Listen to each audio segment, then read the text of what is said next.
What's going on? Why is there a stranger living in this house?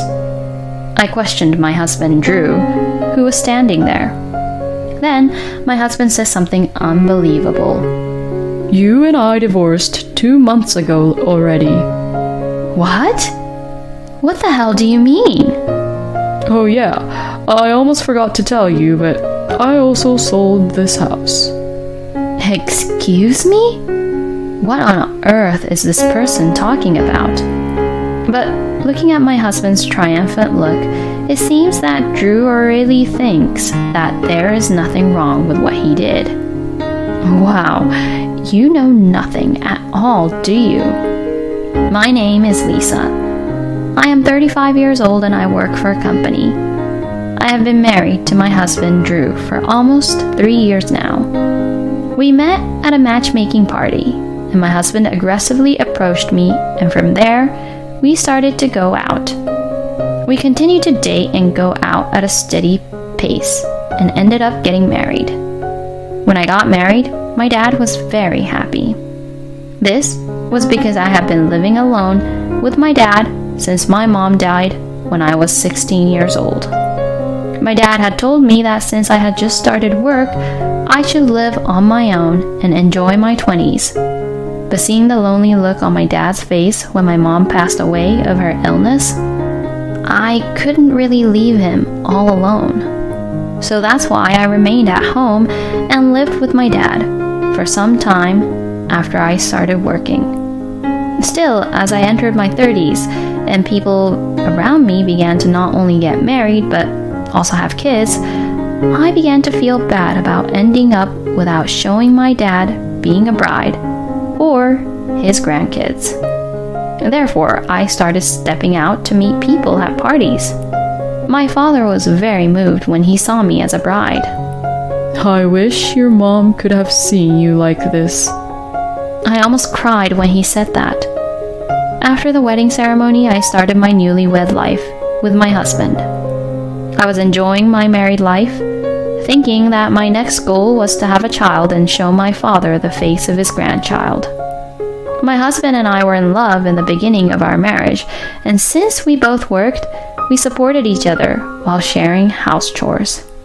But after a year of marriage, my husband's attitude gradually changed. I'm home. Oh? You were late coming back home today?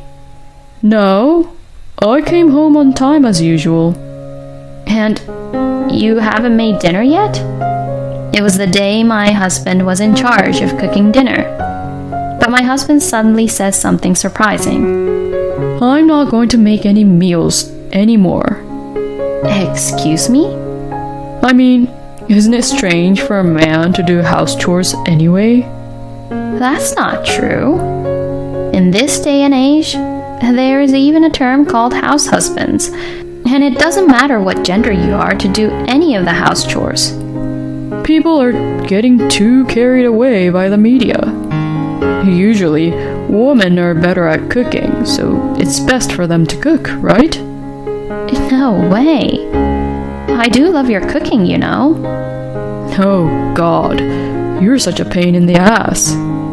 Well then, all the days that I'm in charge of cooking, I'll either get us a delivery or get frozen meals. What? That's a bit... It costs a lot of money, and health-wise it's not that good.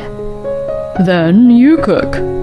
My husband said that and started forcing me to do all the house chores, even on the days he was in charge.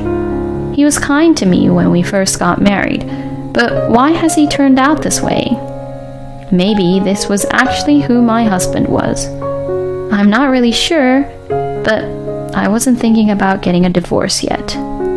I had been able to make my dad happy by getting married to Drew, but I did not want to make him worry again by getting a simple divorce when I had not yet achieved my goal of showing him his grandkids' faces. Besides, I still loved my husband, and if possible, I wanted to get back to a relationship where we could properly care for each other again. So, I did all the house chores by myself, even though it was very difficult for me to balance everything out.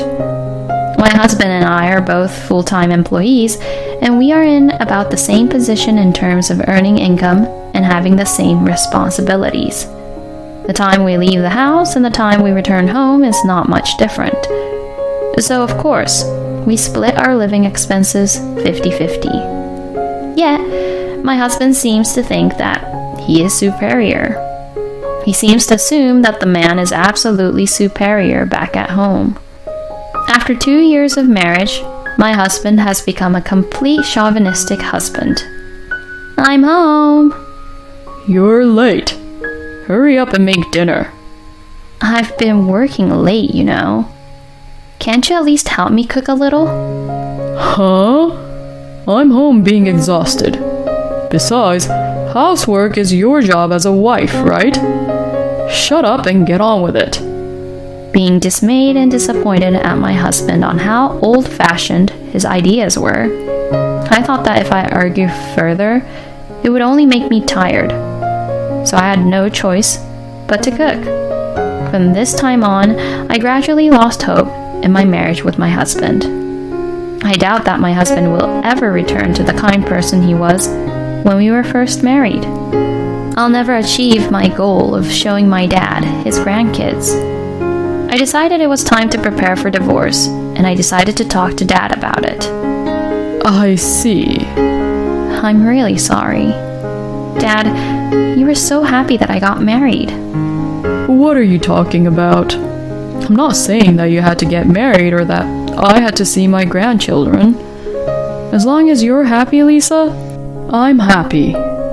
So, if you can't spend your days smiling in your married life, don't force yourself to stay married. Dad, thank you. Since Dad said that to me, I decided to prepare for divorce. But then, I received a call from the hospital that Dad had collapsed. I had just come home from work and was preparing dinner. What? My dad? I told them I would be right there and started getting ready to go to the hospital. Then my husband stopped me and said, Hey, where are you going? Dad collapsed suddenly, and he got taken to the hospital, so I'm going to the hospital. I wanted to go to the hospital as soon as possible, but my husband says something unbelievable. What? What about my dinner? Huh? I'm starving. You better not go to the hospital and just hurry up and finish cooking my dinner. I despised my husband for what he had said. My love for him had long since disappeared. I mean, I came to really dislike him, or rather, his very existence had become impossible for me to handle. Before I knew it, I was yelling at him. I'm not your mother, you know. Don't be a grown man waiting to be fed like a baby bird. You should at least prepare your own dinner. My husband looked in shock that I said such a thing. I ignored him and left the house, got into the car, and drove to the hospital where my dad was taken. When I arrived at the hospital room, Dad was asleep on the bed. The doctor asked if I was his daughter, and when I said yes, he took me to another room and explained about Dad's condition. He told me that Dad had suffered a stroke while shopping at the supermarket, and that he had been visiting the hospital for several years because he had not been feeling well. I was surprised because I did not know that Dad had been visiting the hospital. The doctor told me that he would be in the hospital for a while and asked me to bring him a change of clothes and, if possible, to visit him frequently to check on him. I immediately agreed and decided to go there every day. But this hospital is quite far from my house. So, I decided to stay at my dad's house for a while because it was closer. But the problem was my husband. I could have divorced him at this point, but there are a lot of procedures and things that need to be done if that were to happen, so the timing is not right now. I went back to my house to take necessary things to live at my dad's place for a couple of months, taking advantage of the time when my husband was not at home. I explained the situation to my husband over text message and told him that I would live at Dad's place for a while and support my dad. And then, as expected, my husband said, Who'll cook meals during that time? What about house chores? He never said a word about his concern for my dad's condition. I don't even want to talk to him anymore. Thinking this, I replied, "I told you the other day, you are not a child, so do it yourself," and muted my husband's text message. Then I went to visit my father every day. "I'm sorry. I said I was divorcing Drew, so you got surprised and this happened." What are you talking about? Don't beat yourself up like that. The truth is, I wasn't feeling very well for a few years now. "Yeah, the doctor told me." I see. I didn't want to worry you, which is why I didn't tell you. I'm sorry about that. "No, but from now on, you have to be honest with me, okay? You're the only family I have." Okay. Then Dad's facial expression became softer. He must have been under a lot of pressure to be a strong parent because he lost his wife first. That's why I tried to never show any weakness. But now I am 35 years old, and I am an adult, working in the society. I want Dad to rely on me at least a little. My dad accepted my feelings and began to ask me for various favors, such as, I want to eat that snack tomorrow, and so on. I was happy to be able to do something for him. And Dad was getting better, and the doctor told me that he was going to be able to leave the hospital. So I decided to move back to my dad's house completely and divorce my husband. I went to our home for the first time in about 2 months to discuss about divorce. Then I found a young woman living there who was not a relative of mine. I was so surprised that I froze, and she was also very surprised. "Wait a minute, who are you?" Well, who are you?" The woman in front of me said, "I live here." And to that I replied, "This is my house." At that moment, my husband came out of the bathroom. Huh? Why are you here? My husband looked at me and said that. "What's going on? Why is there a stranger living in this house?" I questioned my husband, Drew, who was standing there. Then my husband said something unbelievable. You and I divorced 2 months ago already. She's Rita, and she's my new wife. What? What the hell do you mean? I didn't file for divorce. Oh, don't worry. I already did it for both of us. But wait, what are you talking about? There's no way you can do that on your own. Shut up. It was submitted with no issues, so there's no problem. Oh yeah, I almost forgot to tell you, but I also sold this house. Excuse me? The money from selling the house will be used to cover for compensation. A compensation for the trouble you caused me for being a bad, terrible wife. What on earth is this person talking about? I didn't really know if he was being serious or not. But looking at my husband's triumphant look, it seems that Drew really thinks that there is nothing wrong with what he did. Wow, you know nothing at all, do you? About what? This house is jointly owned by both of us, you know? Yeah, I know that. That's why half of it is mine, right? You've been gone out of the house for 2 months, so that's as good as giving me the house, right? All the money from selling the house is mine, and you're a stranger now, so get the hell out. I don't have to tolerate this guy anymore. Fine. I knew no amount of explanation would help here, so I packed up my belongings, ignoring Drew and Rita looking at me with a victorious look on their faces. She's finally leaving, huh? Finally, the big baggage got out of my way. Let's use the money from selling this house to buy a car or go on an overseas trip. That sounds great. I want to go to Italy. Both Drew and Rita would say such things like that as I left. But just you wait and see. I didn't just go home to visit Dad at the hospital. I will do everything in my power to revenge them. 2 weeks later, I received a call from Drew. Oh, hey! What the hell is going on? Why do I have to pay $250,000 in alimony? This is impossible. My husband was intensely upset. I calmly explained to him, because what you did was fraud and adultery. You deserve to be charged that amount. It's a settlement so that you won't be erased from society. What? What are you talking about? I never committed adultery. I remarried after you divorced me. There's no point in playing dumb like that. I had the investigating agency investigate about your affair while I was away from home. I know that you had an affair with that woman while we were married. And the divorce papers you filed on your own in the first place are invalid. What? No way.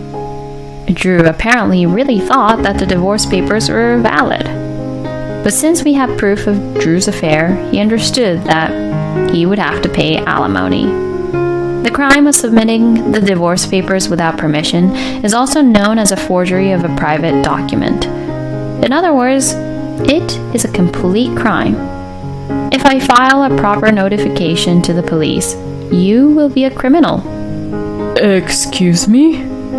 Then you'll be fired from your job and won't even be able to find another job since it'll be in your records. Oh no. Well, if you prefer that, I'll cancel the settlement and file the report. Well, wait a minute. Okay. But even so, isn't $250,000 too much? That includes all the harassment I received from you, as well as the fees for your affair. So I get $200,000, which is half of the $400,000 you sold the house for, and $50,000 in alimony. No way. I'm going to be left with $50,000 in debt. So I can call the police then? But if I do that, I'm sure you'll lose more than $50,000 though. Oh, I got it. I'll pay you. Just don't do that. It's settled then. Thus, I officially divorced my husband and got all $400,000 of the money from selling the house. And since my husband said he couldn't pay in one lump sum, he decided to pay the $50,000 in alimony in installments. I told him that if he failed to pay the alimony, I would report the crime to the police, so the payment has been made without delay. Of course, I also requested alimony of $30,000 from Rita. Rita said that she too was charged such alimony, plus she didn't get the money from selling the house, and when she found out that my ex-husband was in debt, she immediately dumped him. So, Drew was left completely alone, living even poorer and paying alimony every day. But it was all his own fault, so I don't feel sorry for him. On the other hand, I had a lot of money, and my dad was out of the hospital and living well at home, so although my marriage was difficult, I thought it was a good thing in the end. I am also approaching my late 30s, and it is getting harder and harder to find new people. So, I am thankful that I have some savings. So for now, I'm going to live while working hard and cherishing the time I have with my dad. Thank you for watching until the end. Please subscribe to our channel. See you in our next video.